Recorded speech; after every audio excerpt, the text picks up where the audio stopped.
Well, the romance between Jane's niece Betty and Carl, the nephew of Mr. Ace's wealthy business partner, isn't going so well. Carl's uncle, Mr. Neff, won't consent, and Mr. Ace is afraid the old man might dissolve the real estate partnership if Betty has ideas of marrying Carl. This episode is in two scenes, Mr. Neff's office and then Mr. Ace's real estate office, where Betty and Carl work. But first to Mr. Neff, where Jane has come to plead her niece's cause. Listen. Now, Mr. Neff, I want you to tell me just why you won't let Carl marry Betty. I don't care to discuss it with you, Mrs. Ace. Well, I do. Now, you just tell me why. Just give me 50 good reasons. 50? Yes. You give me one good reason why you should. One? Oh, that's easy. One good reason. Well, Take your time. Thanks. Well, she's very pretty. Bah! What? I said bah. What do you mean? You think she isn't? I haven't noticed. I don't care. That's no reason. Oh. Well, I'll give you another one. But she is as pretty as a picture. You haven't seen her with her hair pinned up wearing one of those new hats that comes down. Mrs. Ace, I don't care what she looks like. Oh. Well, just so you don't say she isn't pretty. Pretty, I said, not beautiful. I know she's no Venus B. DeMille, but she is... She's no what? What? What did you say? When? Mrs. Ace, I haven't the time to sit here Now, just a minute, Mr. Neff. You asked me to give you some reasons why they should get married, and I'm going to. Well, I wish you would. Well, they make a lovely-looking couple, especially Carl. Ah! I don't understand that, Mr. Neff. Does that mean yes or no? I mean, those reasons aren't good enough for my nephew to throw his whole life away on a girl. You'll have to do better than that. Well, let me see. Oh, yes, I thought of another one. They love each other. Ah! Well, if you're going to keep saying that... Love each other, huh? I just met a couple of weeks ago. I made a mistake putting him into that office where she could sit there making sheep's eyes at him. There. What? I said there. Now, let's both stop bleeding around the bush and get down to business. Ah, so you admit it is a business. It's the money you think Carl's coming into. Money? Money doesn't make any difference. Well, let me tell you right now, Mrs. Ace, if that boy doesn't stop this foolishness and settle down to learning the business, I'll cut him out of my will. That'll make a difference. What will? My will. Will what? I said I'd cut him out of my will. I won't leave him a red cent. Now, you tell that to that niece of yours and see how fast she changes her mind about marrying Carl. Oh, she knows it. She doesn't care about the money. They love each other. Ah! Oh, we're back to that again. Mr. Neff, you know as well as I do that they are going to get married. I know no such thing. Oh, well, if you've seen any movies at all, the rich boy and the poor girl in love... Movies? This is no movie. But it's just like a movie, and they always get married in the movie. I don't know anything about the movies. I haven't gone to them in years. But when you did go, don't you remember about the poor girl and the rich boy? No. Now, just think of the last movie you saw. What was it? The Birth of a Nation. The Birth of... Oh, well, that's a little ahead of our story. I mean when the boy and the girl are just thinking of getting married, and the rich father won't let them. Only in this case, it's the rich uncle. He won't have a rich uncle. I'll disinherit him. I'll disown him. But suppose they get married anyhow. No, she won't marry him when she finds out there's no money coming. Betty? You think Betty's marrying him for his money? Of course she is. Now, just a minute, Mr. Neff. There are some things you can't say about my niece, and that's it. I'll have you understand that Betty's mother is my sister, and her husband had more money than you've got before the crash, and just because he lost it all in the stockyards and Betty had to go to work, is no reason you can say she's after your filthy liquor. She's in love with Carl, and Carl's in love with her, and vice versa. But all you can think about is your money. Well, let me tell you, she wouldn't give that much for your money. Oh, it didn't snap.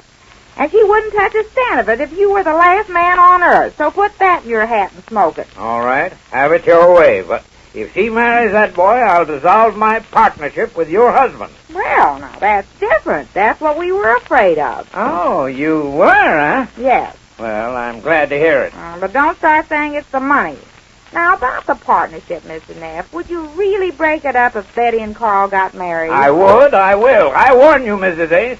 And you know what that'll mean to your husband? Financial ruin. Yes, I know. He told me. But why do you feel that way about Betty? It's not Betty. It's any girl. I don't feel that Carl's ready to think about getting married. I sent him through school and spent a fortune so he could study law. And I'm not going to sit by and watch him throw his career away on a girl. time for that later. What do you mean later? After he's settled down and gotten a full knowledge of all my business interests. Well, how long would that take about? How long? Yes. Depends on him.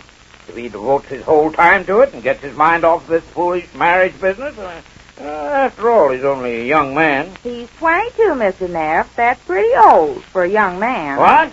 How old do you want him to be when he gets married? I don't know. I haven't thought about it. Well, how long would it take before he learns the business, like you said? I don't know. Well, I mean, would it take like a month or 2 months? It'll take years. Years? Mr. Neff, would you expect Betty just to sit around for years and wait for Carl, would you? I would not. There, now, see, you hadn't thought of that. I don't believe in long engagements either. Engaged? Who's engaged? Well, I guess they'd have to be if she's going to wait for him. And you forget that the older Carl gets, Betty gets that much older, too. You wouldn't want him to marry an old maid, would you? Mrs. Ace. You see, you haven't thought about that. Well, you better think it over, Mr. Neff. I'll give you a week. You'll give me a week? Yes, I'll give you a week to think... Is your collar too tight, Mr. Neff? No, my collar's not too tight. Oh, then I guess it must be kind of stuffy in here. You ought to open that window.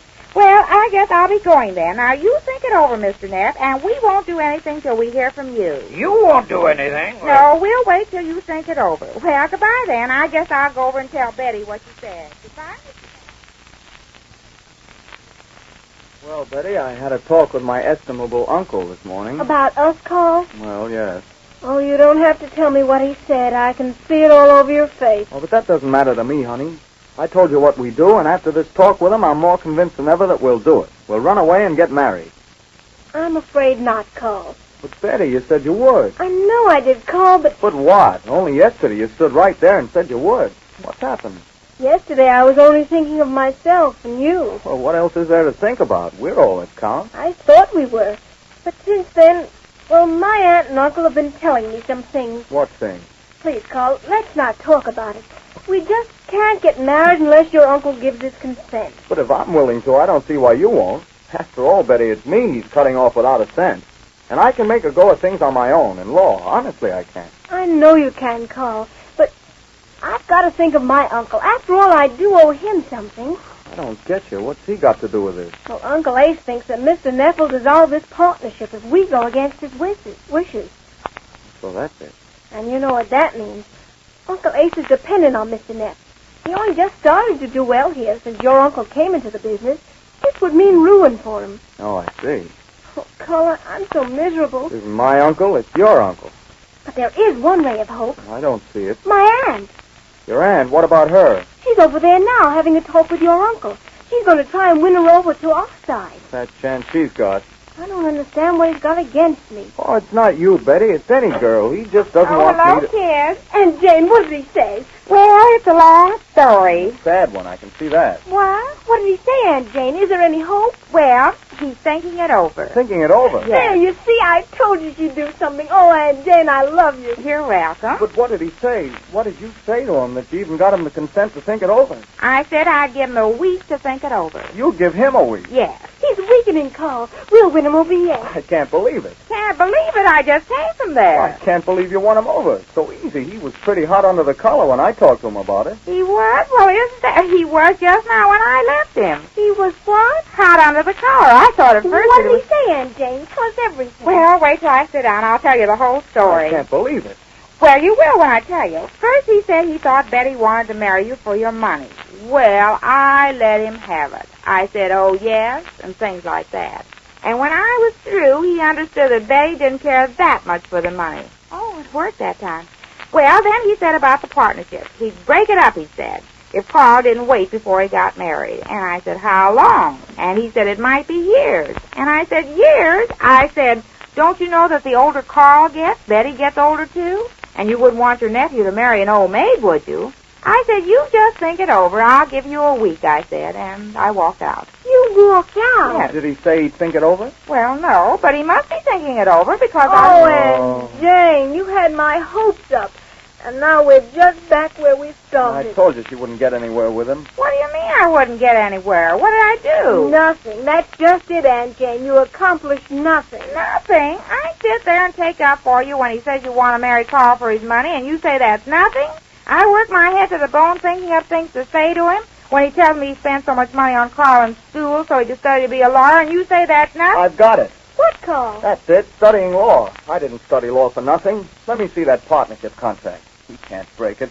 We've got it, Betty. She just gave me the idea. What happened? My back was turned. Carl, do you think you can do it? Of course I can. What happened? I wasn't paying attention. What a joke on the old man. He paid for my law education, now it'll come in handy. Let me see those partnership papers. You got them here somewhere? I think they're in the file. Get them, honey. Well, what happened? What's going on? It ought to be here, Carl. We'll find it somewhere. He can't dissolve a partnership any time he wants to. I can't make heads or shoulders of what you two are talking about. And if somebody doesn't tell me, I'm going to get good and mad. Mrs. Ace, don't you see? I think we found a way to save the partnership. If I can see the papers, I'll soon find out if he can dissolve this partnership. I'm sure he can.